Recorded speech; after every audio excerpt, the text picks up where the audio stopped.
Vamos lá. Bom, deixa eu ver se está gravando aqui.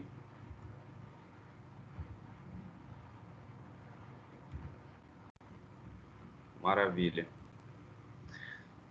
Bom, pessoal, hoje na aula de práticas hospitalares a gente vai conversar um pouquinho sobre os répteis. Então, para quem fez a disciplina de Silvestre, a gente vai dar uma relembrada aí na medicina dos répteis, né? Eu vou dar uma abordada em alguns casos clínicos, aquela fisiologia comum que tem, né, entre os répteis. E aí, para quem vai mexer com isso, é importante estar ligado nos pontos principais aí. Deixa eu só ligar minha bateria aqui, que ela tá quase esgotando.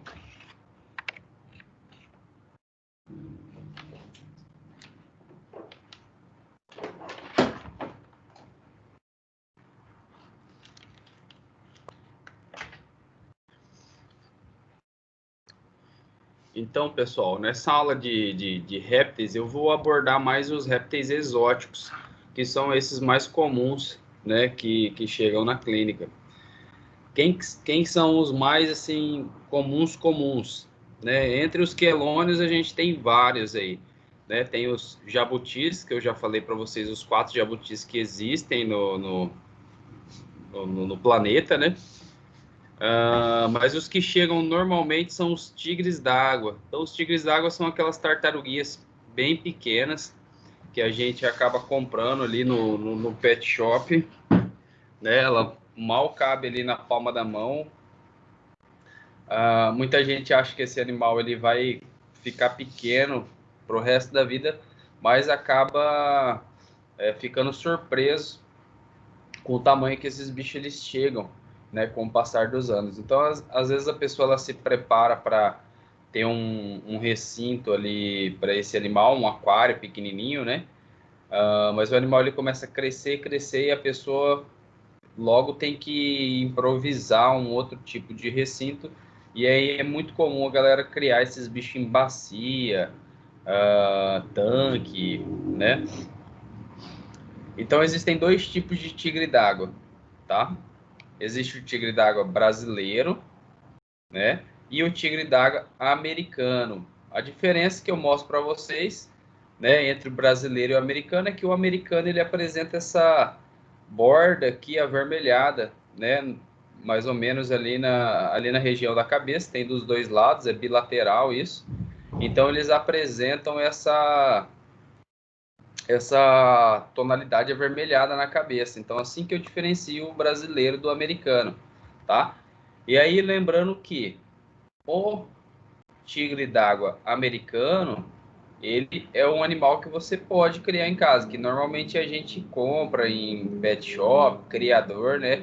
Lembrando que é importante a gente comprar esses animais sempre com registro, né? Dentro da legalidade, para não estar participando aí do tráfico. E já o tigre d'água brasileiro, esse a gente não pode ter em casa, né? É um animal ilegal. Quem tem, por exemplo, com certeza está fora da lei aí com esse bicho. E aí esse é o tamanho que eles ficam, né? Então às vezes a gente compra ele bem pequenininho, vai lá na loja e aí adquire um animal bem pequenininho que é super bonitinho, né? Mas não imagina que ele quando adulto, né? Depois de uns 5, 6 anos mais ou menos, ele vai ficar chegar em um tamanho de 30 centímetros, 35 centímetros. Né? Então é importante a gente pensar nisso. Que esse animal ele não fica pequenininho. Vamos lá, lembrar de anatomia básica aqui dos quelônios, né? Então os quelônios eles têm aí um exoesqueleto, né? Que é o casco, que é chamado de plastrão, a parte de baixo, né? E carapaça, essa parte de cima. Vocês lembram disso, né? E eles apresentam a formação, o que acontece aqui, como que se forma esse casco. Ele ocorre a fusão, né? de alguns ossos, né? Que é o quê? A coluna vertebral, a cintura pélvica e as costelas, né? Então, a fusão desses ossos, com o passar do tempo, foi um mecanismo de defesa que eles desenvolveram, né? Com o passar do tempo, então, foi a fusão desses ossos formou a carapaça e o plastrão.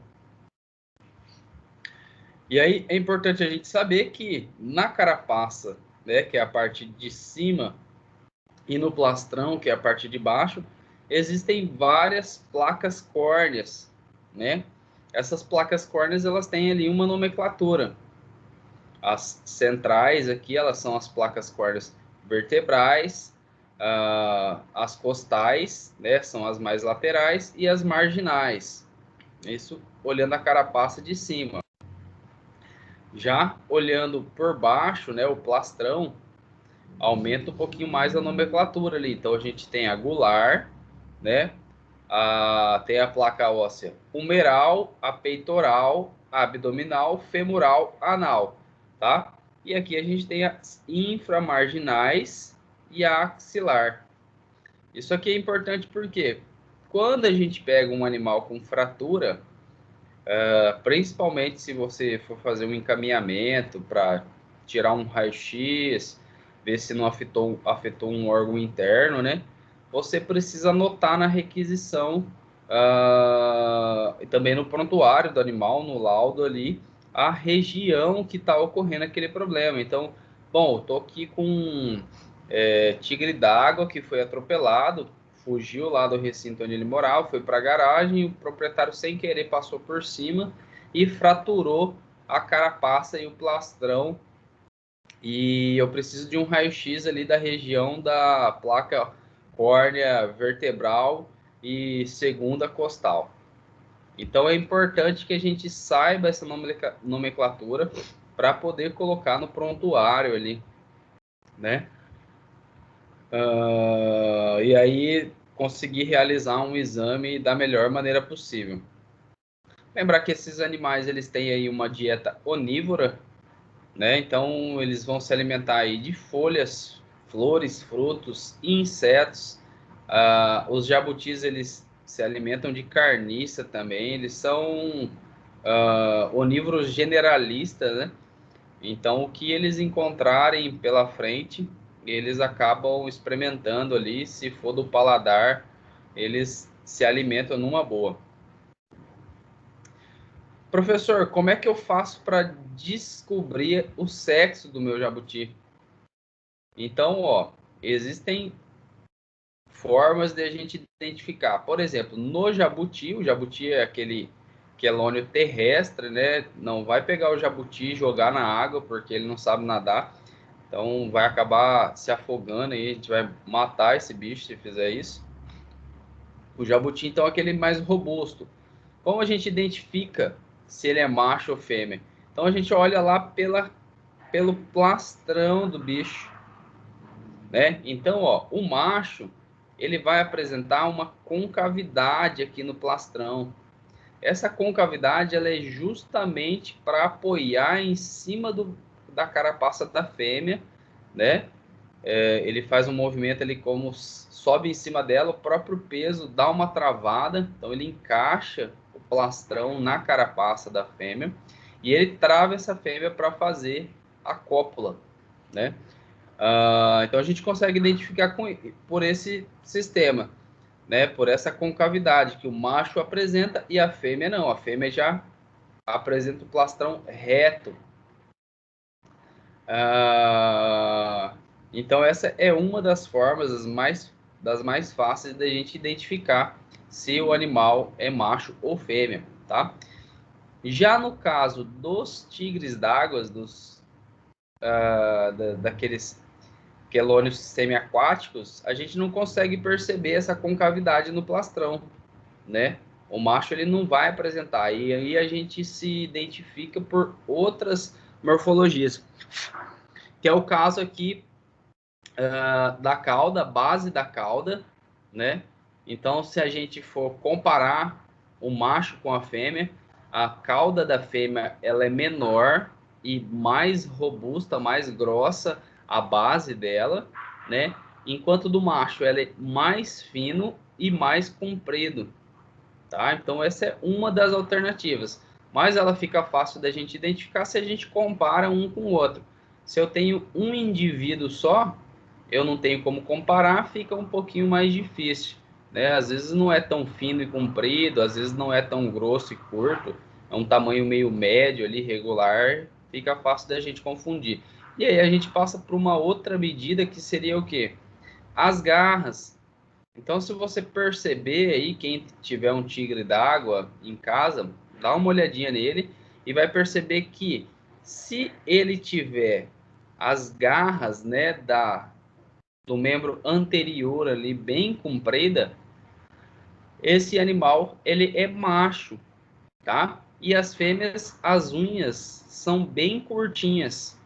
Ah, por que que é comprido assim essa unha do macho? É justamente para conseguir agarrar a fêmea, segurar ela para poder se reproduzir, tá? Então foi uma estratégia, ó, aqui tem um esquema que dá para mostrar legal para vocês, né? As unhas aqui do macho, tá? Mais comprido e a da fêmea um pouquinho menor ali, tá? Bem pequenininho. Só um minutinho, pessoal.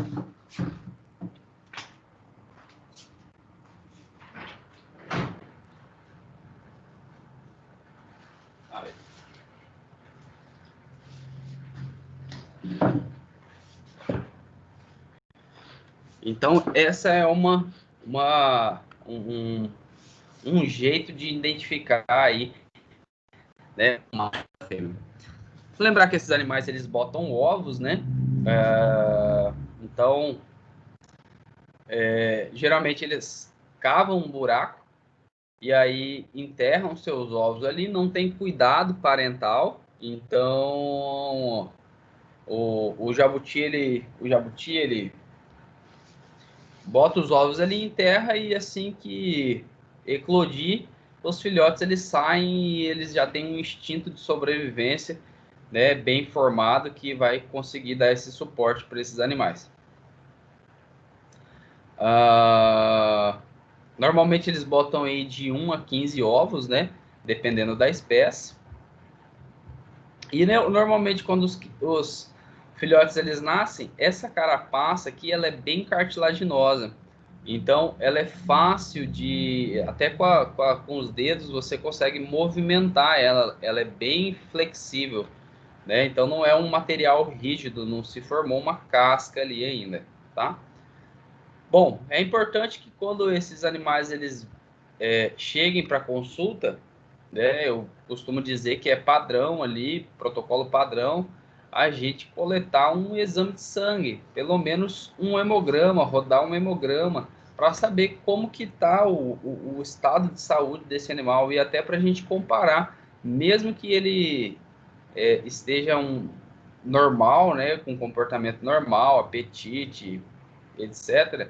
É importante a gente coletar, rodar um hemograma, por quê? Para a gente ter o padrão de normalidade daquele animal, que futuramente, se esse bicho precisar fazer um exame, tiver mal, a gente consegue comparar o exame normal com um exame alterado, né, com o novo exame que ele está realizando. Então, é importante, protocolo, não importa que animal você vai trabalhar, eu costumo dizer isso, vou trabalhar com cachorro, vou trabalhar com gato, com bovino, né? Clínica, a gente está falando aqui.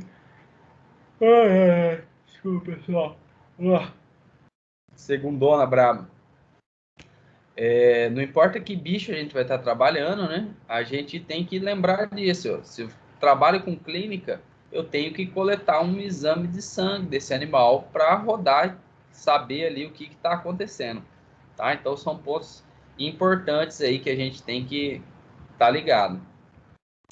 Normalmente eu escolho como eleição assim um local de coleta a jugular, né? A jugular de jabuti ela é um pouquinho chata de coletar, ela é bem visível, né? Quando a gente consegue segurar a cabeça, tracionar ela para fora, fazer o garrote, a gente consegue facilmente visualizar aqui o vaso. Porém, o jabuti ele é muito forte, né? Então é difícil a gente tracionar a cabeça dele assim para fora. Normalmente, então, a gente coleta de uma outra região. Deixa eu ver se eu tenho a foto aqui no próximo slide, que é a veia subcarapacial. Mostrei já ela para vocês em foto, né? Em slides, né? Em aula prática, na aula de Silvestre, levei jabuti para algumas turmas. Então, a gente vai ter oportunidade de ver isso novamente, assim que voltarem às aulas, e eu acredito que é em breve, graças a Deus. Aí a gente vai tentar fazer uma prática para coleta de sangue desses animais, tá? Então eu particularmente gosto bastante ali da subcarapacial. Por quê? Porque o jabuti é um animal que ele não morde, né? Ele é um animal tranquilo e a gente consegue empurrar a cabeça dele para dentro e ter acesso a esse vaso que passa abaixo aqui da carapaça, né? Bem centralizado, é um vaso bem centralizado. Então tem uma manha bem legal que dá para mostrar para vocês, olha lá, ó, o ângulo que eu entro com a agulha, né? Então assim que a carapaça ela acaba, começa o tecido mole, a pele, né?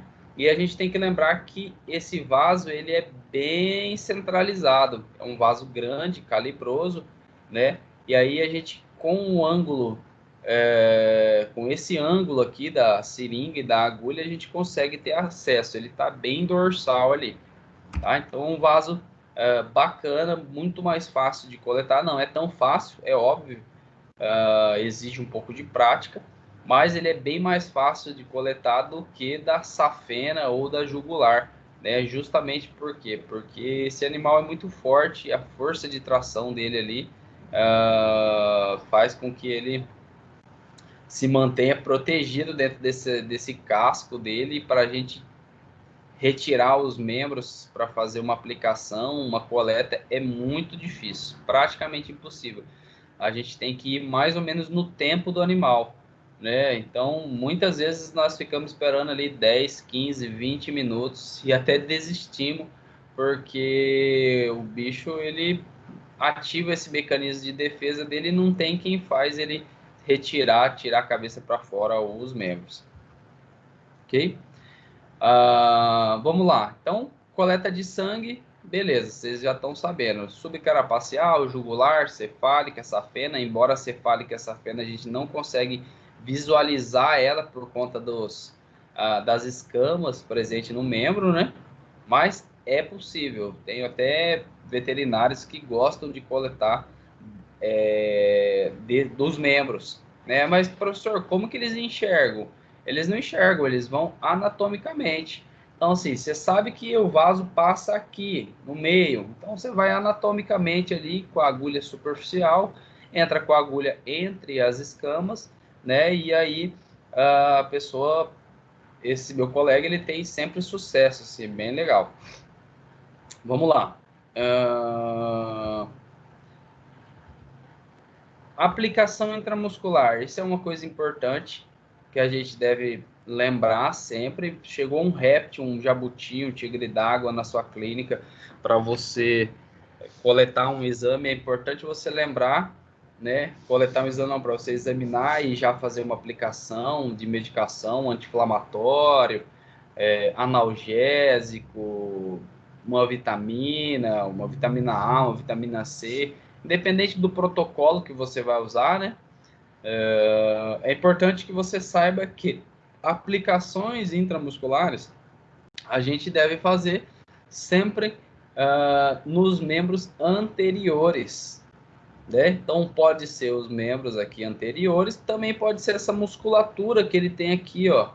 Aqui tem uma musculatura peitoral, onde a gente também consegue fazer aplicação intramuscular, tá? Então pode ser qualquer um desses lugares que eu mostrei para você aqui. O que a gente deve lembrar? A gente deve lembrar que esse animal, que os répteis, no geral, eles têm um sistema porta-renal, né? O sistema porta-renal, ele é o quê? É um sistema que faz com que o animal excrete, né, elimine todas as substâncias que são injetadas nele na parte posterior.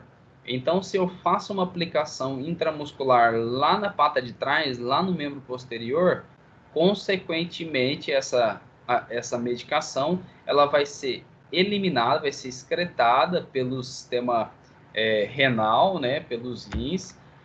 Então ela vai ser jogada fora antes de fazer o trabalho que ela deveria fazer, de atingir a corrente sistêmica e fazer aquele efeito desejado que a gente gostaria. Tá? Então é importante a gente lembrar disso, do sistema porta-renal, e que a aplicação intramuscular nos répteis, né, eu faço sempre no membro anterior, da metade do corpo do animal para frente. Tá? Isso é muito importante. Às vezes a pessoa está tratando, já ouvi relatos na pós, de que a pessoa está tratando o bicho, né? Mas não está havendo uma melhora, por quê? Porque a aplicação que ela estava fazendo era no membro posterior. Acostumado, né? Às vezes com cachorro e gato, que a gente normalmente vai fazer uma intramuscular, a gente escolhe o músculo da coxa. Então a pessoa foi nesse mesmo sentido, fazia a aplicação, uma medicação, o protocolo que ela fazia era de 10 em 10 dias, uma aplicação, e aí ela não obteve resultado, né? E o proprietário acabou chegando meio bravo lá, porque não resolvia o problema do animal, se eu não me engano, uma lesão que estava infeccionado, o antibiótico que o animal estava tomando, não me recordo agora direito. Mas é importante a gente pensar nesses pontos, tá? Vamos lá, casos clínicos comuns com répteis, né? Então, retenção de ovos, isso é muito comum, isso aqui pode estar relacionado com deficiência nutricional, né? Deficiência de cálcio, de vitaminas e minerais, pode estar relacionado com estresse térmico, é muito comum isso, né? No frio, os animais eles começam a apresentar uma série de problemas. Esse é um deles. Está relacionado com falta de higiene, né, com sujidade demais no ambiente, né, manejo inadequado. Então, tem vários pontos que pode estar relacionado.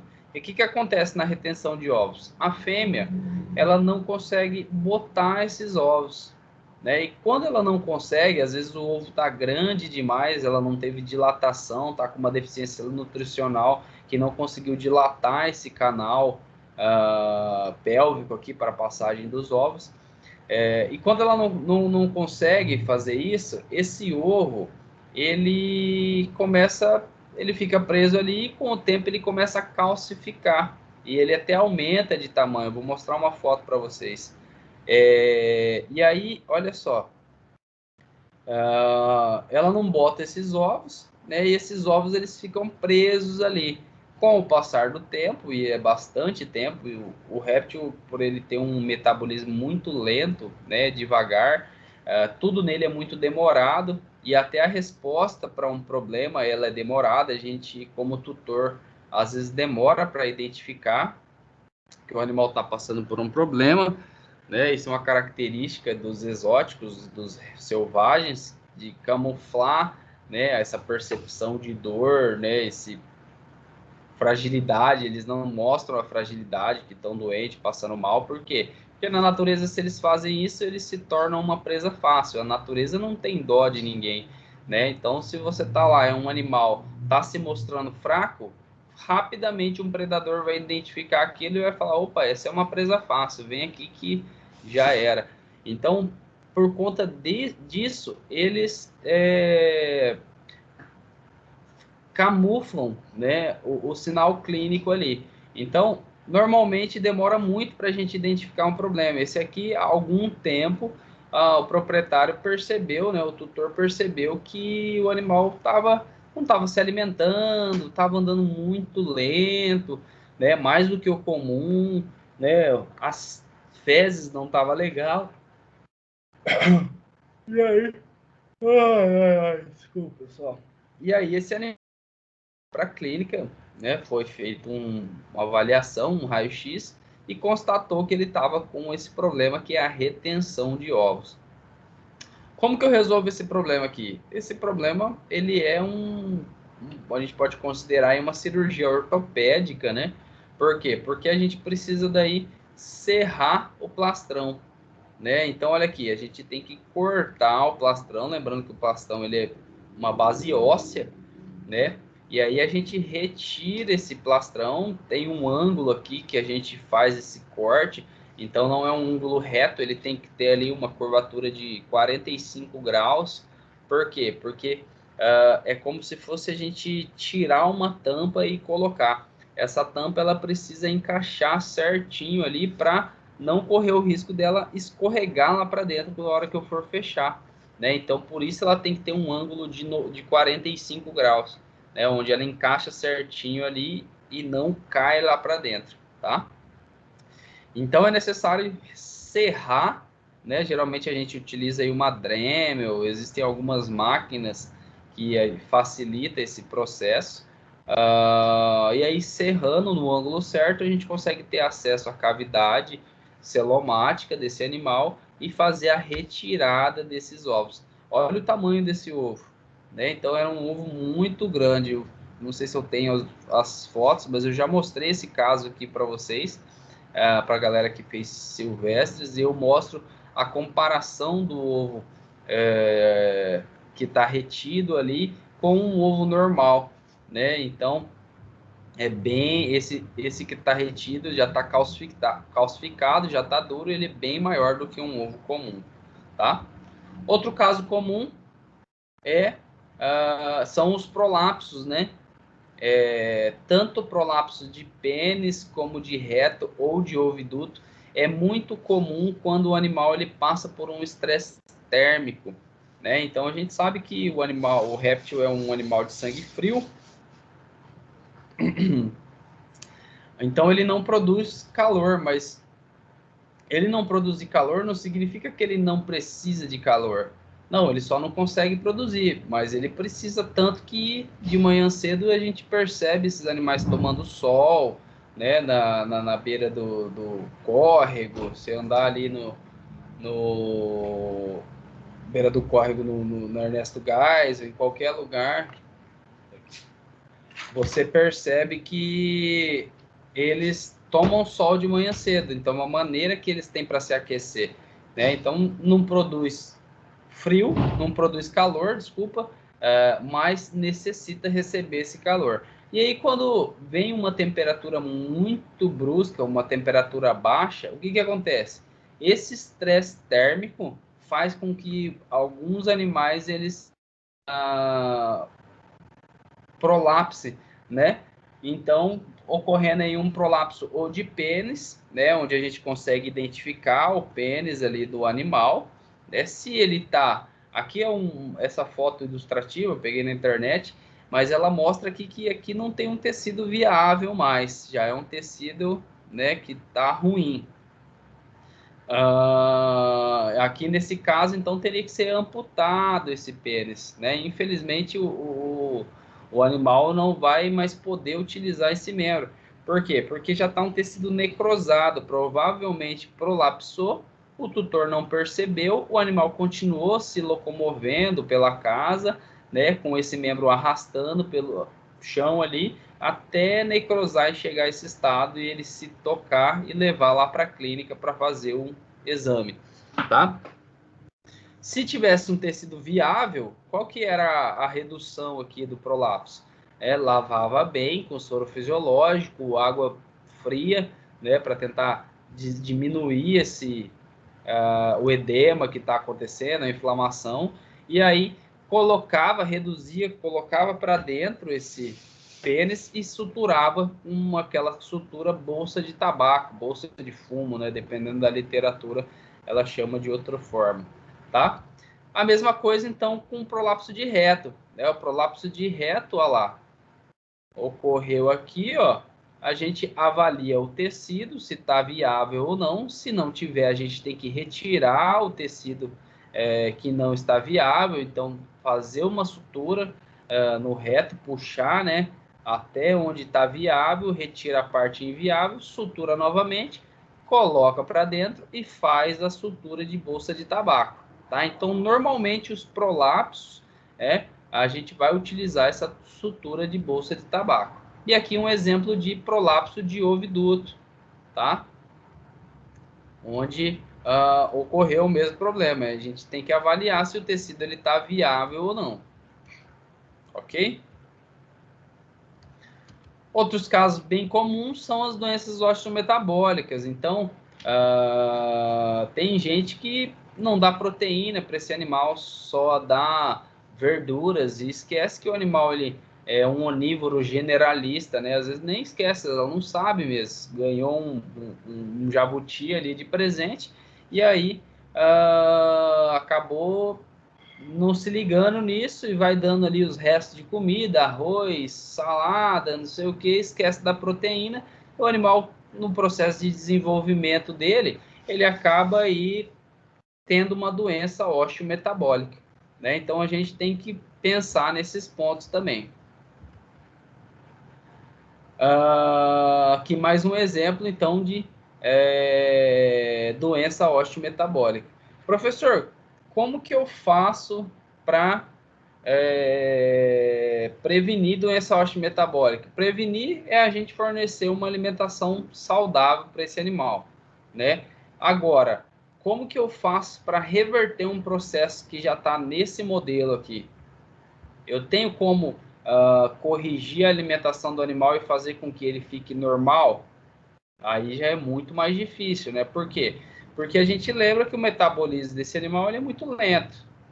Então, esse metabolismo lento demais, por mais que a gente corrija a alimentação dele, é praticamente impossível essa carapaça aqui voltar ao seu tamanho original, né? É muito difícil. Então, por mais que a gente corrija a alimentação, esse animal dificilmente a carapaça vai voltar para o tamanho normal. Pode ser que a movimentação dele volte, a gente faça uma fisioterapia, né? Existem vários tipos de tratamento, mas é importante a gente, desde que o filhote chegue à nossa casa, né, novo, a gente consiga aí fornecer uma alimentação adequada para justamente prevenir esses tipos de problema, tá?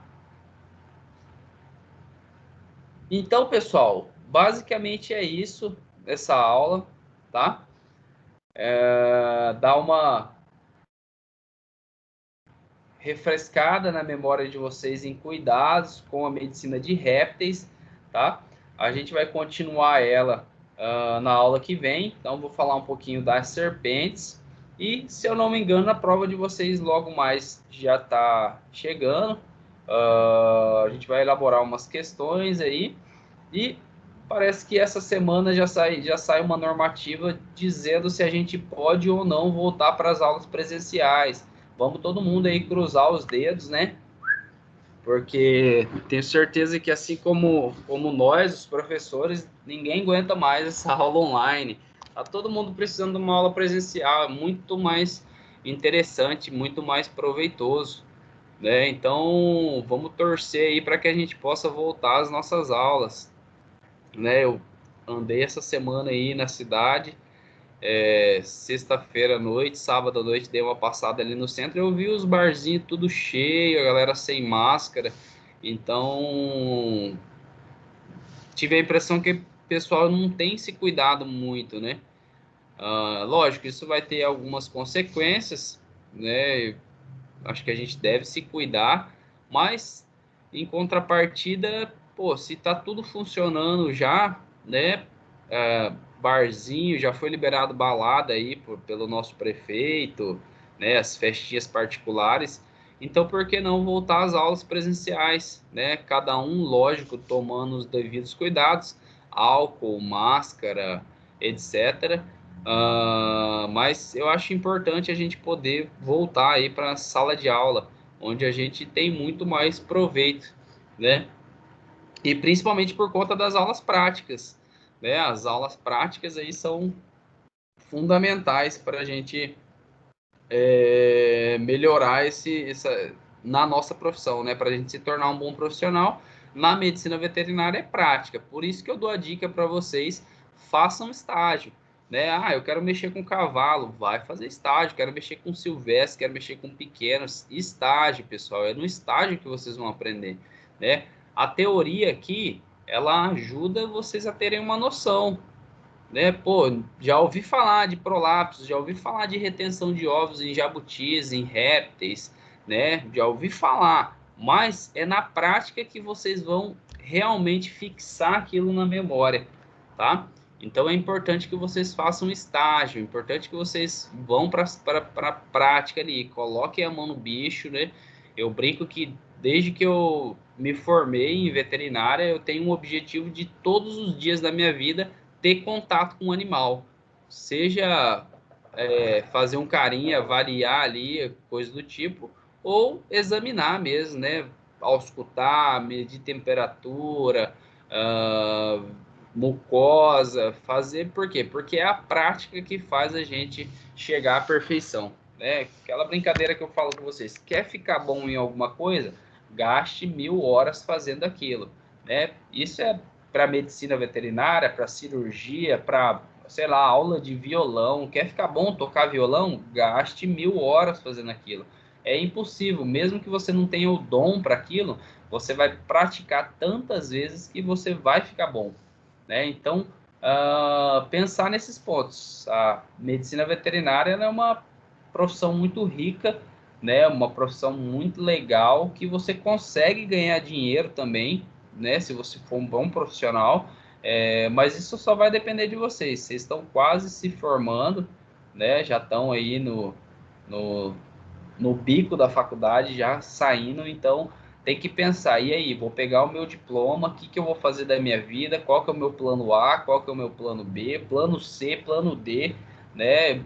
Todos os planos. Por quê? Porque se não der certo o primeiro, você vai focar no segundo, não der certo o segundo, você foca no terceiro, e aí vocês vão dando sequência nessa jornada aí, né? A veterinária ela é uma carreira, ela não é apenas uma profissão.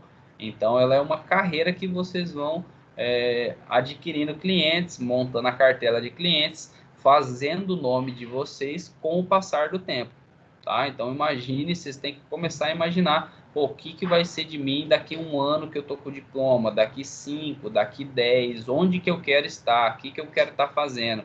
Focar nesse objetivo e direcionar, né? Bom, eu quero trabalhar com inspeção frigorífico, então qual é o caminho para chegar lá? Vocês têm que pensar nisso, focar nessa estratégia e conseguir alcançar esse objetivo, tá? Não pode desanimar, não é uma coisa fácil, né? Eu quero entrar no frigorífico, ganhar 20 mil por mês e estralar os dedos e já tá lá. Não, não é assim. Vocês vão ter que estudar, ralar, fazer os contatos, adquirir uma experiência, amadurecer, né? Mas o caminho não tem outro, né? Se vocês querem chegar lá, é esse o caminho, né? Caso contrário, existem outras oportunidades aí que vocês, né, têm que saber aproveitar também. Beleza? Então, eu agradeço aí a presença de quem está na sala de aula, né? Tem poucos alunos, mas eu imagino que o pessoal vai assistir essa aula depois. Então, eu acabei de gravar, vou baixar e já vou postar lá no portal, né? Junto com as outras aulas, vou ver se não tem mais nenhuma faltando. Vou postar lá para deixar tudo em ordem. Beleza? E aí, qualquer dúvida, vocês podem estar me mandando um e-mail aí, um WhatsApp, né, uma mensagem para a gente estar esclarecendo aí. Fechou, pessoal? Então tá. Vou agradecer mais uma vez e boa semana para vocês. Até Tchau, mais. professor. Tchau, até mais. Um abraço.